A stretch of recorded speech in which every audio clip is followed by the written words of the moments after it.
आइए हम सभी भाव से प्रेम से भागवत भगवान के पावन चरणों में प्रणाम करें।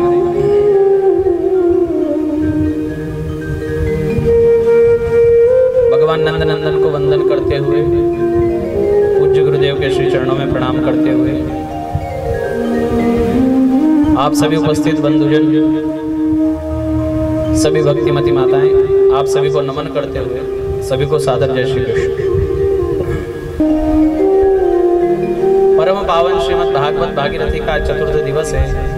भगवान का प्राकट्य होता है, भगवान का जन्म नहीं होता। नित्य का प्राकट्य ही है, नित्य का जन्म नहीं है। जिस प्रकार काष्ठ में अग्नि नख से सिख तक व्याप्त रहती है और समय आने पर प्रकट होती है, ठीक उसी प्रकार दूध में घी है नहीं है ऐसा कोई नहीं कहेगा।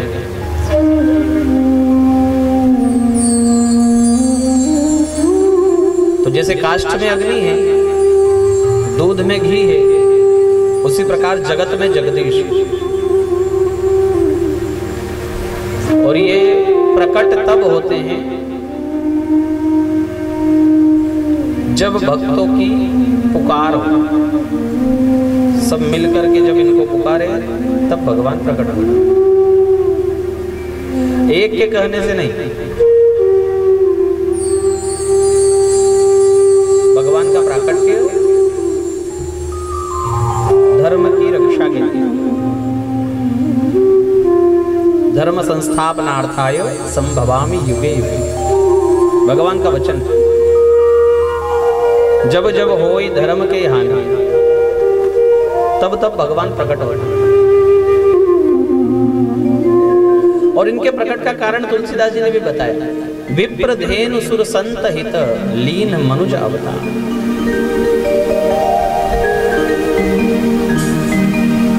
किन किन के कारण आते हैं ये तुलसीदास जी ने स्पष्ट कर दिया।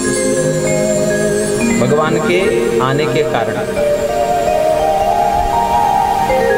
कंस को मारने आए, शिशुपाल को मारने आए, या राम जी रावण को मारने आए, ऐसा नहीं।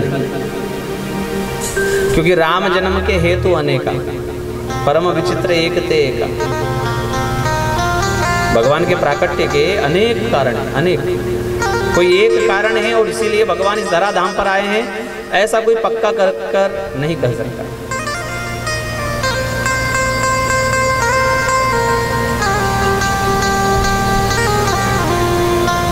तो जिस प्रकार काष्ठ में अग्नि है, उसी प्रकार jगत में जगदीश है। और उनके प्राकट्य को मनाने के लिए, उस उत्सव को मनाने के लिए कैसा रहा होगा वो दिन जब भगवान प्रकट हुए। भगवान की कथा में, भगवान की लीलाओं का जो हम श्रवण करते हैं या जीते हैं उनको, और उसका अंश मात्र भी आनंद हम ले पाते हैं, तो हमको ये मनन चिंतन करना चाहिए कि जब हमको कथा के ही समय में भगवान के प्राकट्य में क्षणिक ऐसा आनंद प्राप्त हुआ, तो उस समय कैसा आनंद प्राप्त हुआ होगा जब वास्तविकता में वो प्रकटे। जनकपुर में, नेपाल, हमारी कथा हुई सीता मंदिर में, राम कथा। वहां का एक प्रसंग है। एक बहुत गरीब व्यक्ति, अगहन के शुक्ल पक्ष की पंचमी, अगहन के शुक्ल पक्ष की पंचमी क्या है? राम विवाह की पंचमी है। भगवान का विवाह वर्षगांठ, अगहन शुक्ल पंचमी। ये नीचे वाली को थोड़ी सी ऊपर करना, नीचे वाली को, हाँ थोड़ा सा ऊपर।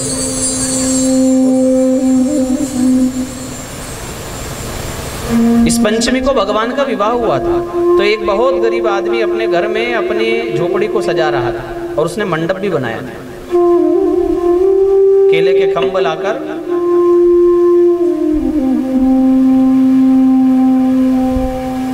वहां उसने मंडप तैयार किया और उसे चारों तरफ से आच्छादित किया। कुछ रंग बिरंगे कागज से लाकर उस मंडप को सजाया, कुछ फूल ले आया, उससे माला बनाकर उसको सजाया। एक संत वहां से निकल रहे थे, उन्होंने पूछा, क्यों भाई, क्या तूने ये बेकार सा मंडप सजाया है? इनमें केवल फूल ही मात्र लगा दिए हैं और कागजों से तू इसे रंग दे रहा है। तू क्या सोचता है कि सीता जी का जब विवाह हुआ होगा तो जनक जी ने ऐसा मंडप सजाया होगा? जनक जी ने तो चंदन का बड़ा सुंदर मंडप सजाया था, उसमें अनेक प्रकार के रत्न जड़े हुए थे, तोरण से वह आच्छादित था। कई जगह उसमें सोने का कार्य था। ऐसा सुंदर और दिव्य मंडप था जनक जी का कि ब्रह्मा जी और शिव जी भी देख रहे थे कि ये मंडप कहाँ से बनवाया, और तू इतना ये हल्का सा ये केले के खंभ का मंडप, ये कोई मंडप है सीता जी के विवाह के लिए?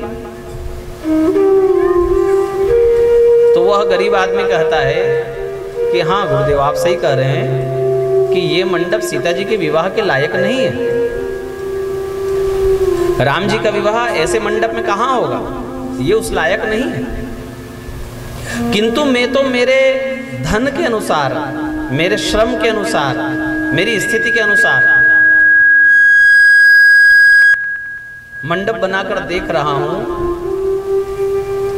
कि यदि आज इस कलयुग में मुझ जैसा गरीब आदमी ऐसे सुंदर तरीके से मंडप तैयार कर सकता है, तो उस समय में त्रेता युग में राजा जनक जैसे जिनकी बेटी का विवाह हुआ, उन्होंने कैसा मंडप तैयार किया हो? उस समय में जैसा उन्होंने किया था, उस समय को मैं अभी जीना चाह रहा हूं। कैसा विवाह रहा होगा, कैसा उत्सव मनाया होगा। अभी भी देखो लोग क्या करते हैं, अपने माता पिता की 25वीं 50वीं वर्षगांठ मनाते हैं। बोले हमारे माता पिता के विवाह को 50 साल बीत गए, 25 साल बीत गए। अब ये लोग उस समय थे क्या? विवाह वर्षगांठ मनाने वाले उस समय थे क्या? हाँ, नहीं थे। किंतु फिर भी मनाकर देख रहे हैं कि कैसा रहा होगा विवाह, किस प्रकार से विवाह रहा होगा, कैसा उत्सव मना होगा, प्रैक्टिकल करके देख रहे हैं। ऐसे ही हम कथा में भगवान के जन्मोत्सव का प्रैक्टिकल करके देख रहे हैं। कैसा नंद उत्सव मना होगा। जब मथुरा से भगवान नंद के द्वार गए होंगे, तब क्या न्योछावर दी होगी यशोदा जी ने? हाँ, नंद जी ने क्या दान किया होगा ब्राह्मणों को? कैसा नाच रहा होगा, कैसा आंगन रहा होगा, कितनी प्रसन्नता रही होगी। जब कोई 6 दिन तक वो उत्सव मनाए तो कितनी प्रसन्नता रही होगी। हम तो 6 घंटे के उत्सव में थक जाते हैं, वह उत्सव 6 दिन चलने वाला था। तो आज उस उत्सव को हम मनाने को एकत्रित हुए। हमारे हृदय के वृंदावन में हमारे प्राण रूपी कृष्ण का प्राकट्य, भगवान के प्राकट्य का उत्सव। दशम स्कंद में भगवान का प्राकट्य है। दशम स्कंद के पहले संख्या आती है 9 और 9 है नवधा भक्ति। प्रहलाद जी ने हिरण्यकश्यप को जो सुनाई है, श्रवणं कीर्तनं विष्णोः स्मरणं पादसेवनम्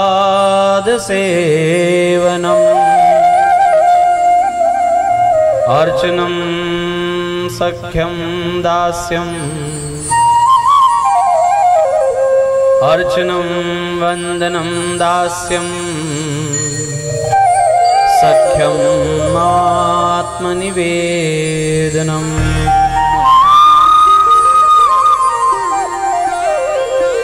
9 प्रकार की भक्ति हो तो 10वें के रूप में कृष्ण आते हैं। नवधा भक्ति श्रवणम, सुनो, सुन रहे हैं आप। कीर्तनम, सुनकर के कीर्तन करो। स्मरणम, कीर्तन करते करते भगवान का स्मरण होना चाहिए। वंदनम, भगवान की वंदना। अर्चनम, भगवान का पूजन।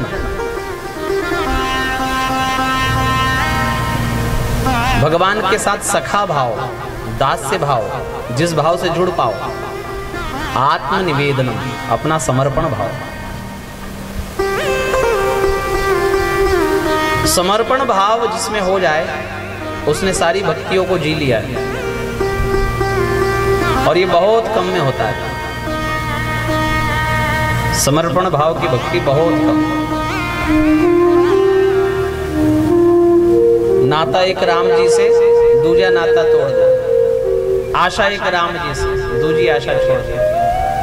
साधु संग अंग अंग, राम रंग रंगी, जाही विधि राखे राम, ताही विधि रही। कल हम अष्टम स्कंद में चल रहे थे, और यहाँ गज और ग्राह का बड़ा सुंदर प्रसंग है। आसीत् गिरिवरो राजं त्रिकूट इति विश्रुतः,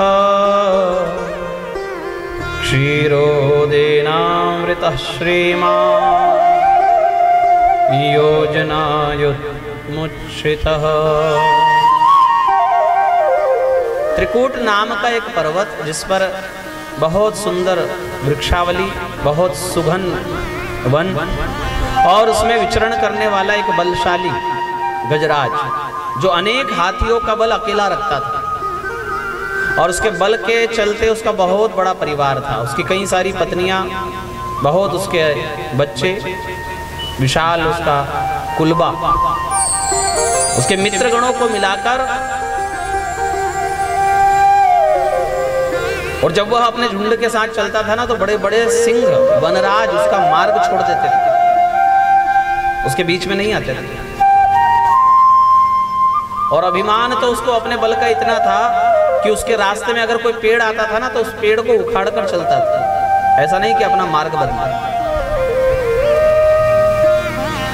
ऐसे करते हुए एक बार उसे प्यास लगी।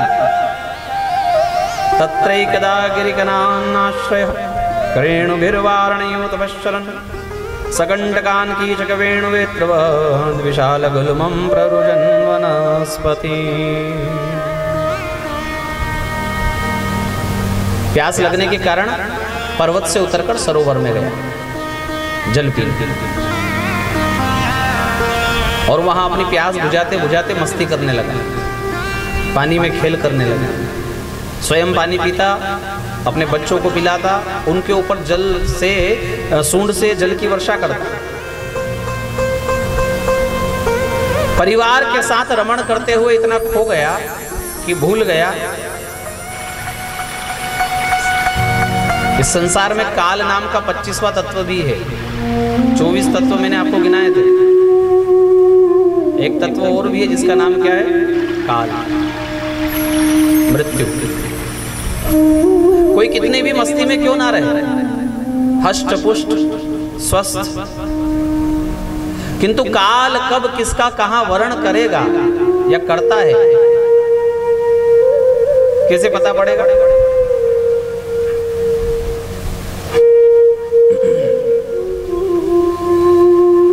लोग कहते हैं कि अगर वहां नहीं जाते ना तो आज जीवित होते।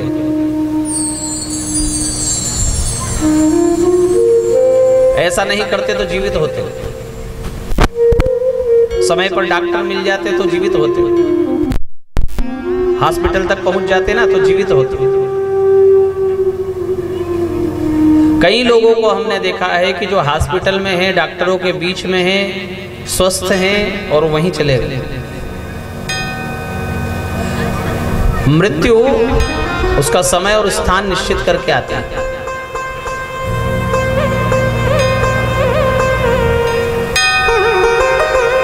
पहले से तैयारी कितनी भी की जाए, व्यवस्था कितनी भी की जाए, साथ देती नहीं है किसी का, क्या भरोसा है इस जिंदगी का।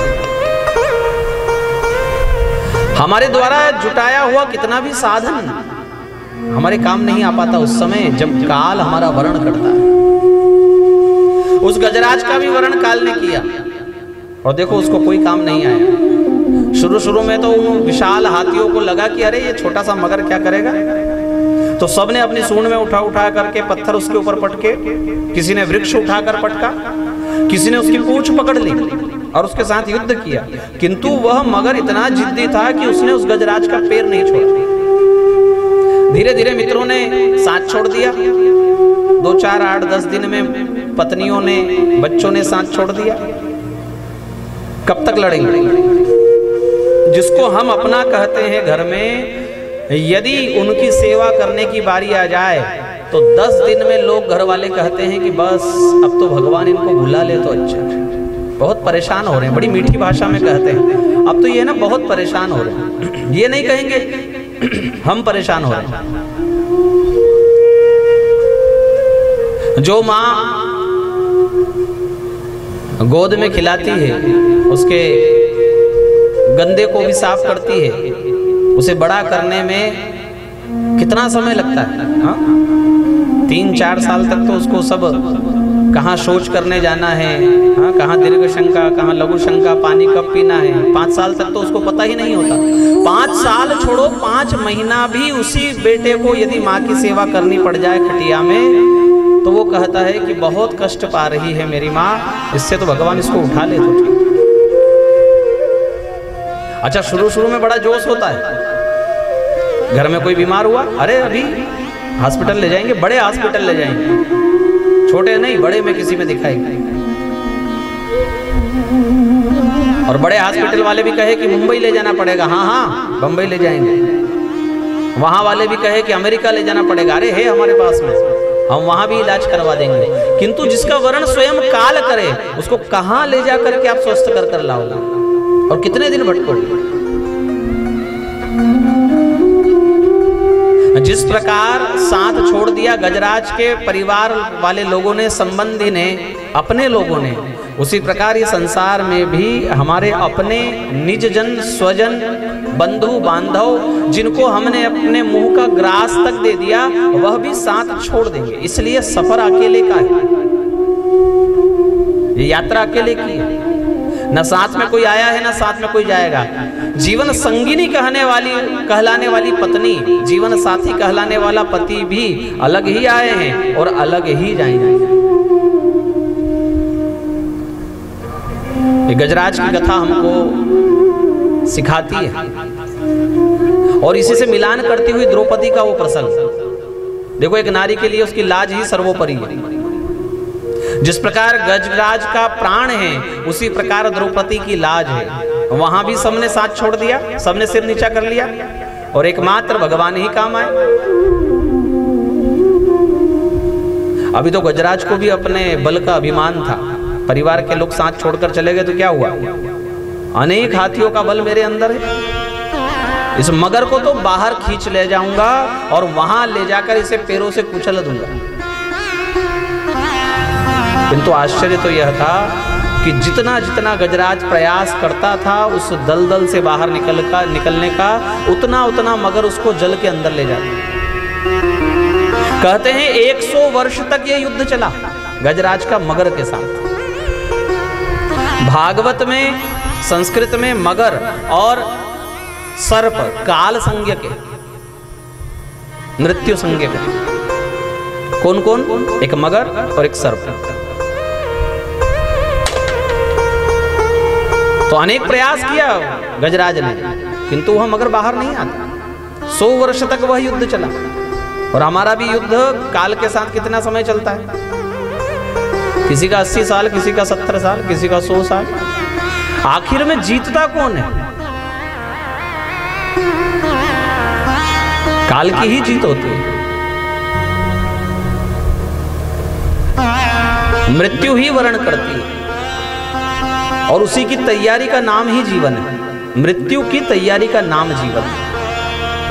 जीवन क्या है अगर परिभाषा पूछी जाए तो बोले एक सफर पर जाना है जिसका नाम है मृत्यु, और उसकी ठीक प्रकार से तैयारी ही जीवन है।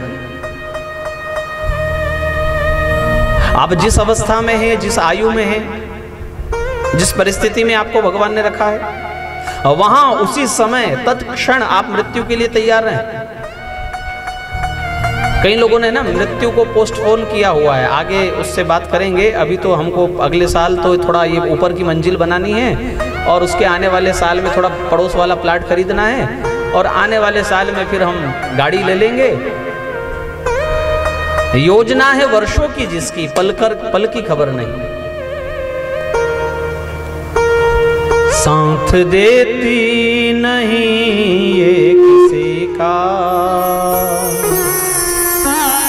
साथ देती नहीं ये किसी का, क्या भरोसा है इस जिंदगी का, भरोसा है इस जिंदगी का।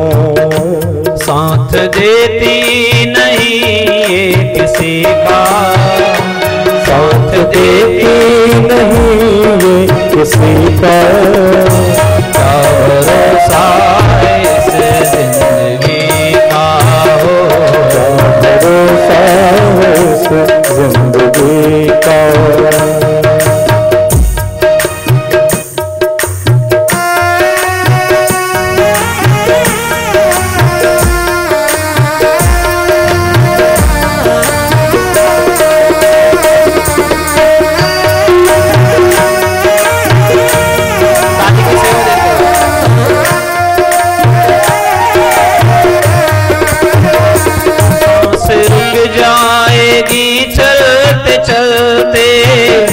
शम्मा बुझ जाएगी जलते जलते, हो सांस रुक जाएगी चलते चलते, शम्मा बुझ जाएगी चलते चलते, सांस रुक जाएगी चलते चलते, शम्मा बुझ जाएगी जलते जलते, हो सांस रुक जाएगी चलते चलते, शम्मा बुझ जाएगी जलते जलते, दम निकल जाएगा, दम निकल जाएगा, हो दम निकल जाएगा, दम निकल जाएगा, दम निकल जाएगा रोशनी का, भरोसा है इस जिंदगी का,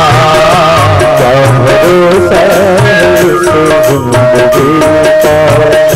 साथ देती नहीं ये किसी का, साथ देती नहीं ये किसी का, क्या भरोसा इस जिंदगी का, भरोसा है इस जिंदगी का।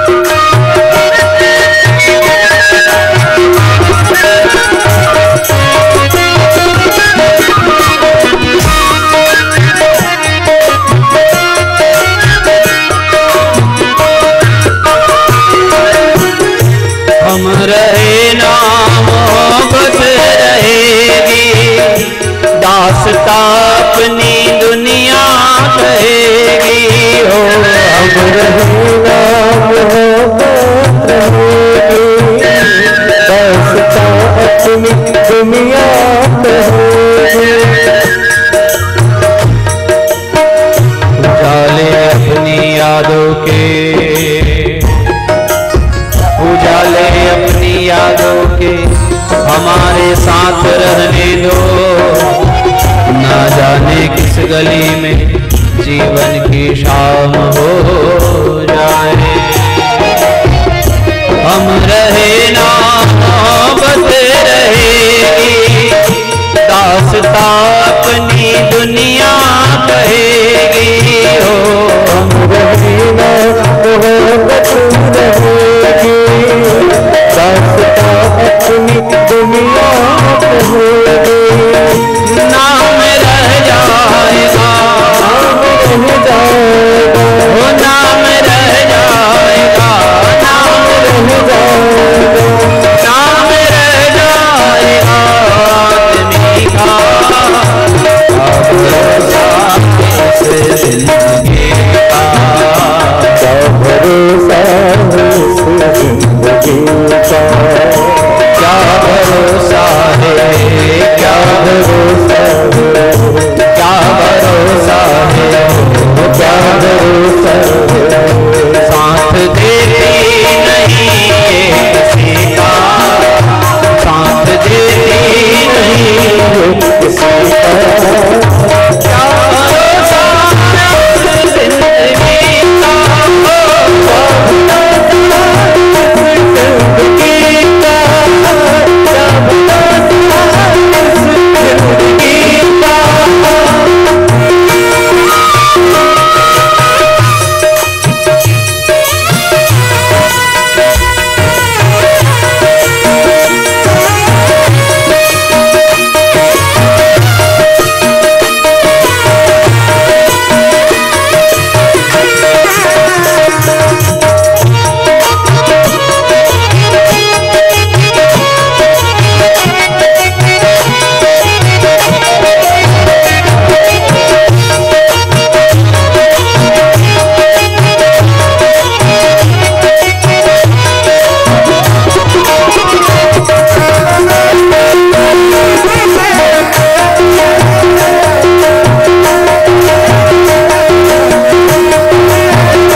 चलते रहना है इसकी रवानी हो। दुनिया है हकीकत पुरानी, चलते रहना है इसकी रवानी। दुनिया है हकीकत पुरानी, चलते रहना है इसकी रवानी हो।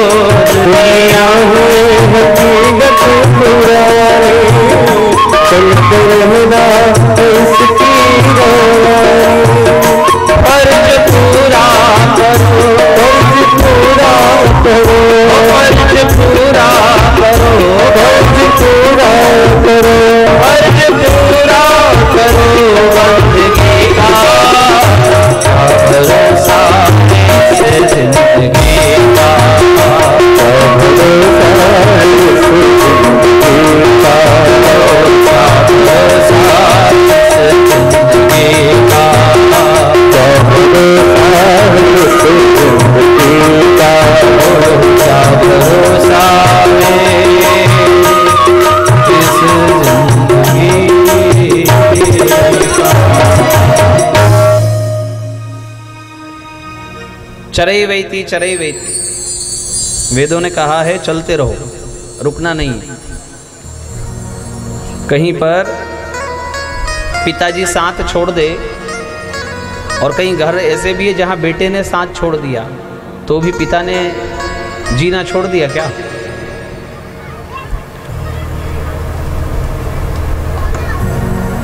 इसलिए अपने इस जीवन को मृत्यु के लिए तैयार किया जाए। और संत लोग यही सिखाते हैं, शास्त्र यही सिखाते हैं। आज आ जाए तो आज के लिए तैयार, या कल पर टालोगे उसे। हाँ, घर में थोड़ा सा झगड़ा हो और लोग कहते हैं हे भगवान इससे तो उठा ले तो अच्छा है, इससे तो मर जाए तो बढ़िया है। थोड़ा सा समस्या आई, कष्ट आया, और मुंह से क्या निकलता है लोगों के, एक ऐसे ही अम्मा जी गरीब थी, गोबर थाप कर कंडे बेचकर जीवन यापन करती थी। रोज गालियां सुनाती, जंगल में जाकर गोबर मिलता नहीं, थोड़ा थोड़ा गोबर मिलता था। हे भगवान, तूने क्या मेरी किस्मत लिखी। एक दिन बहुत गोबर मिल गया, पूरा टोकना भर गया। जल्दी जल्दी बीन तो लिया, उसको टोकने में डाल दिया। उठाने को गई तो उठता नहीं, पूरा जोर लगा दिया पर वो उठता नहीं। अब रोज तो मिलता नहीं था, आज मिला तो उठता नहीं। तो कहती है कि हे भगवान, इससे तो तू मुझे उठा ले, टोकना तो ना उठे। इतने में यमराज जी आ गए। जय श्री कृष्ण। माता जी, आप कौन भाई? मैं यमराज हूं, आपने याद किया ना, अभी आपको जाना है ना। अरे तो क्या मैं मजाक भी नहीं कर सकती? मैं तो मजाक कर रही हूं और तुम सचमुच आ गए। ऐसे कई लोग बोलने के लिए तो बहुत, लोगों को घर में सुनाने के लिए कि मर जाऊंगा, हाँ ट्रेन में आ जाऊंगा, फांसी लगा लूंगा, घर वालों को डरा कर रखता है। कई घरों में ऐसी समस्या है और घर वाले भी बेचारे डरते हैं। सचमुच आएगी ना तब पता पड़ेगा किसे मृत्यु कहते हैं। आत्महत्या करने का प्रयास करने वाले कई लोग जब हॉस्पिटल में जाते हैं ना तो बाद में बचाने की गुहार करते हैं। जहर खाने वाले कई लोगों को हमने सुना है, देखा है, परीक्षण किया है उनका, कि वह भी हॉस्पिटल में अपने आप को बचाने की गुहार करते हैं, बचा लो, आगे से गलती नहीं करेंगे।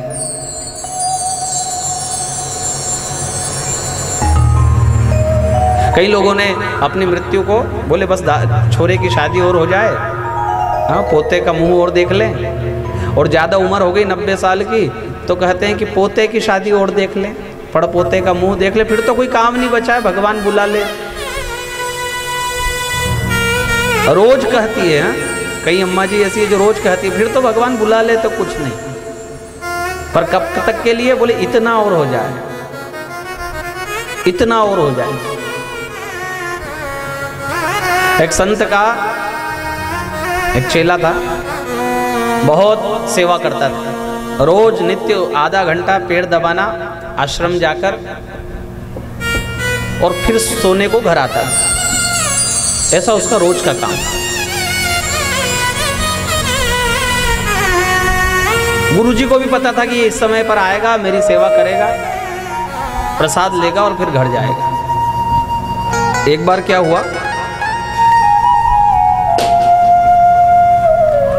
चेला एक दिन नहीं आया। ऐसा कभी हुआ नहीं था, चाहे पानी बरसे चाहे ठंड पड़े, वो रोज आता था। किंतु एक दिन शिष्य आया नहीं, दूसरे दिन आया। अब स्वाभाविक रूप से जो रोज आता है तो पूछने में आ ही जाता है। गुरुजी ने पूछ लिया, बेटा कल नहीं आए? तो बड़ा शर्मा कर कहता है, आपके दास की सगाई हो गई, तो सगाई के लिए बाहर गया था इसलिए नहीं आ पाएगा। गुरुजी को हंसी आ गया, बोले अब तुम हमसे गए, अब तुम हमारे नहीं रहे। शिष्य को बुरा लगा, हमने ऐसा क्या कर दिया, एक दिन ना आए बस, इतने में गुरुजी ने इतना कह दिया कि हमसे गए। मन में बात चुभ गई, हिम्मत नहीं हुई पूछने की कि पूछ ले ऐसा क्यों कहा। कुछ दिन बीता, रोज आता था। एक बार 4 दिन की छुट्टी कर ली, 4 दिन नहीं आया। क्यों भाई क्यों नहीं आए? बोले आपके दास का विवाह हो गया। तो संत ने कहा अब तुम तुम्हारे माँ बाप से भी गए। अरे ऐसा हमने क्या कर दिया? सगाई हुई तब कहते हैं कि गुरुजी से गए, और विवाह हुआ तो कहते हैं कि माता पिता से गए। अरे हम घर में ही रह रहे हैं, माता पिता की सेवा कर रहे हैं। बात समझ में आई नहीं। थोड़ा समय बीता और 8 दिन नहीं आया। जब आया तो गुरुजी ने पूछा, पेड़ दबाते हुए गुरुजी बातचीत करते हैं, क्यों बेटा 8 दिन हो गए, तुम इस बार 8 दिन की छुट्टी कर ली, क्या कारण है? बोले आपके दास के यहाँ बेटा हुआ है। तो गुरुजी ने कहा अब तुम अपने आप से भी गए, अब तो नहीं रहा गया, पूछ ही लिया आखिर को कि गुरुजी ये क्या चक्कर है, क्या मैंने गलत काम किया? बोले गलत बिल्कुल नहीं किया, अच्छा ही किया। तो फिर ऐसा क्यों कहते हैं आप? आपसे गया, माता पिता से गया, अपने आप से गया? समझना चाहते हो? बोले हाँ। अच्छा सुनो, प्राणायाम का अभ्यास है? बोले खूब, आपकी कृपा से कोई घंटे भर तक पता नहीं कर सकता कि हमको श्वास चल रही है कि नहीं। ठीक है, आज रात में जाकर तुम सोओगे पर उठोगे नहीं, तुमको मरने का अभिनय करना है। ऐसा क्यों? बोले अब तुमको तुम्हारे प्रश्न का उत्तर चाहिए तो प्रश्न मत करो, मैं जैसा कहता हूं वैसा करो, और तुम्हारा अभिनय तब समाप्त होगा जब मैं तुम्हें जगाऊं।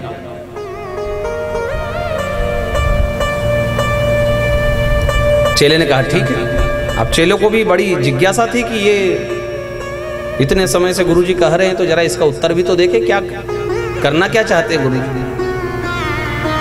चेला घर गया, भोजन वोजन करके अच्छा भला सोया, और सुबह हो गई, दिन उगाया, रोज के उसके जागने के समय से ज्यादा समय हो गया, उठा नहीं। पत्नी ने सोचा नींद ज्यादा गहरी लग गई होगी, तो पत्नी उठाने को आई। अब पत्नी तो क्या देखती है कि ये तो हिलते ही नहीं, बड़ा प्रयास कर लिया फिर भी जागते नहीं। अरे माताजी देखो तो इनको क्या हो गया, ओ मैया, ओ माँ जी दौड़ो देखो क्या हुआ। अब घबरा करके माँ आई, माँ ने भी प्रयास किया जगाने का पर नहीं जागा। पिताजी आ गए, अड़ोसी पड़ोसी मोहल्ला इकट्ठा हो गया, सब लोग आ गए, वैद्य आ गया, और वैद्य ने भी कह दिया कि बहुत दुर्भाग्य है हमारा। और रोना धोना मच गया, कोई छाती पीटता है, कोई चूड़ियां तोड़ता है, कोई हाय हाय पुकारता है। जवान बेटा चला गया, अड़ोसी पड़ोसी दुख मनाते हैं, संगी साथी सब रोते हैं। इतने में उनके गुरुजी आए, और गुरुजी आए तो गुरुजी पहुंचे हुए थे, सबने रास्ता दिया, आओ हटो हटो हटो, गुरुजी आए, अब शायद कुछ हो जाए, हटो। क्या हो गया? बोले देखो आपका शिष्य, आपका चेला आंख ही नहीं खोलता है, आपके आश्रम से आया था, अच्छा भला भोजन करके सोया, सुबह से जागता ही नहीं। गुरुजी ने थोड़ा देखा, आंखें थोड़ा नब्ज पकड़ कर देखा, सबने सोचा कि अब कुछ चमत्कार हो सकता है। गुरुजी ने कहा दूध है? बोले हाँ है, एक कटोरा ले आओ, और सुनो उसमें थोड़ी शक्कर डाल लाओ। और दूध में शक्कर डालकर कटोरे में लेकर आए, गुरुजी को दिया। कोई उपचार है? गुरुजी ने कुछ मंत्र बुदबुदाते हुए उसके शरीर पर से 7 बार फेरा दूध को, और रख दिया सबके सामने, दूध पी लो। और सुनो, जो दूध पिएगा वो मर जाएगा पर ये जीवित हो जाएगा। इसको जीवित करना चाहते हो ना, ये दूध पी लो। अब पिताजी कहे कि हमको बड़ा प्यारा है हमारा बेटा, पर इतना भी थोड़ी, अभी तो एक और है, उसका विवाह करना है। अब जो जाना था, जिसको चला गया, उसके साथ कौन जाता है? जाने के वाले के साथ कोई जाता है क्या?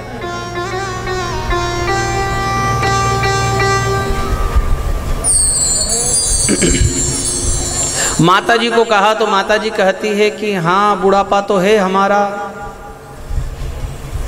पर ऐसे दिन देखने को नहीं। अच्छा हम चले जाएं तो हमको हमारे पति का विश्वास नहीं, छोटे बेटे का क्या होगा, उसका विवाह कौन करेगा? और जैसे हमने इसकी बहू को लेकर आए, इसके बच्चे को बड़ा किया, अब उसको भी समझना है हमको। भाई को कहा तो भाई कहे कि मेरा तो परिवार अभी बना ही नहीं। मित्रों को कहे तो वो दूर हो गए, अड़ोसी पड़ोसी से पहले बाहर निकल गए सुनते ही, उन्हें ऐसा ना हो कि हमसे कोई कह दे। वो सब पहले ही बाहर चले गए जो ज्यादा रो रहे थे। अच्छा तो गुरुजी ने कहा हम पी लें? ओ हो गुरुजी, गुरु तो होता ही उपकार करने के लिए है, परोपकार के लिए तो आपका शरीर है। और जितने भी अड़ोसी पड़ोसी थे सब अंदर आ गए। कोई कुछ कहता है, कोई कहता है आपका मंदिर बनवाएंगे, कोई कहता है आपकी मूर्ति लगवाएंगे, कोई कहते हैं कि हम आपके नाम की धर्मशाला बनवाएंगे। आप पी लो तो क्या बात है। अब गुरुजी ने कहा कि वाह भाई ठीक है। गुरुजी ने भी दूध पी लिया। गुरुजी को तो पता है कि कुछ है नहीं। पीकर कटोरा भर दूध, लीनी संत डकार, चल उठ बैठा। अपने शिष्य को कहते हैं चल उठ बैठ मेरे संग में, अब देख लिया संसार। तूने पूछा था ना कि कौन काम के हैं कौन नहीं है, और गुरु ने संतों चेले को लेकर और चल दिए। चेला जो था सब छोड़कर चला गया। देख लिया उसने कौन अपना कौन पराया। साथ देती नहीं है किसी का, क्या भरोसा है इस जिंदगी का। श्रीमद् भागवत का अर्थ है कि जिस प्रकार राजा परीक्षित को श्राप हुआ और 7 दिन में वो मरने का उसको श्राप हुआ है, ठीक उसी प्रकार हमको भी अपने आप के लिए तैयार रहना चाहिए। ये जरूर है कि हमको क्या हो गया, पानी आ रहा है। ये जरूर है कि हमको बहुत सारे कार्य होते हैं, परिवार होता है, संगी साथी होते हैं, कुछ सपने होते हैं, उनको पूरा करना होता है। किंतु इस कर्म को करते करते मृत्यु का स्वागत करने के लिए भी हम तैयार हैं। हमने बराबर इस संसार में बड़ी आयु वालों को भी जाते देखा है और छोटी आयु वालों को भी जाते देखा है। अचानक से किसी जवान को कोई बीमारी हो जाए, कोई एक्सीडेंट हो जाए, हमने ये भी सूचना सुनी है, देखी है आंखों से। और खासकर इस कोरोना काल में तो हमने इसको प्रत्यक्ष अनुभव किया है। कोई शायद ही ऐसा परिवार हो जिसके स्वजनों में, परिवारजनों में, निकट संबंधियों में कोई गया ना हो। इसको देखकर भी यदि हम वर्षों की योजना बनाने के लिए बैठे हैं और आज के लिए तैयार नहीं हैं, आज अगर मृत्यु का स्वीकार नहीं है। गजराज ने 100 वर्ष तक युद्ध किया, अंततः जब थक गया, हार गया, तब अचानक से उसको भगवान की याद हो आई। उसे याद आया कि अरे मैं तो पूर्व जन्म में एक तपस्वी इंद्रद्युम्न नाम का राजा था, मैं कहां ये गजयोनि में आ गया। और उसने अपने मन को, बुद्धि को हृदय में एकत्रित करके वहां भगवान की सुंदर मूर्ति बनाकर भगवान को पुकारा। इस पुकार को ही गजेंद्र मोक्ष कहते हैं। इसका पाठ करने से मोक्ष पक्का है। कई घरों में ऐसी समस्या होती है कि कोई बुजुर्ग के प्राण अटक जाते हैं, लोग हमको पूछते हैं कि बहुत कष्ट पा रहे हैं, 3 दिन हो गए, 4 दिन हो गए, कुछ खाते पीते नहीं और प्राण भी नहीं निकल रहे हैं। उनको गजेंद्र मोक्ष का पाठ सुनाओ, बार बार सुनाओ, मुक्ति भी होगी और कष्ट भी नहीं होगा। ओम नमो भगवते तस्मै यत एतच्चिदात्मकं पुरुषायादि बीजाय परेशायाभिधीमहि। इस गजेंद्र मोक्ष के पाठ में गजेंद्र ने भगवान का नाम नहीं पुकारा। सब सोच रहे हैं कौन जाएगा। माँ जगदम्बा सोच रही है कि शिव जी जाएंगे और शिव जी सोच रहे हैं कि हनुमान जी चले जाएंगे। किंतु जब किसी का नाम नहीं हुआ तो भगवान नारायण सोचते हैं कि देखो मेरा गजराज डूब जाएगा। तिल भर सूंड रही जल ऊपर, तब हरि नाम उच्चारायण। संत लोग कहते हैं कि हरि नाम का उच्चारण था उसका, ह बोल पाया, री तो बोल ही नहीं पाया। इसके पहले ही उसने क्या देखा कि आकाश में गरुड़ पर सवार होकर भगवान श्री नारायण आए हैं। बोलिए श्रीमन नारायण भगवान की जय। ये भगवान का श्री हरि अवतार है। मधुवन में ध्रुव जी को दर्शन देने के लिए जो भगवान आए वो श्री हरि है, और गजराज को बचाने के लिए जो आए वो भगवान श्री हरि है। ये भगवान का श्री हरि अवतार है। हरण करने वाले, भक्त के पाप ताप संताप का जो हरण कर ले एक बार नाम उच्चारण मात्र से, वह हरि कहलाते। हरि इत्यक्षरद्वयम, जिसकी जिह्वा पर ये दो अक्षर है उसका काल कुछ नहीं बिगाड़ सकता। यमराज जी उसके निकट नहीं आ सकते। श्रीमन्नारायण नारायण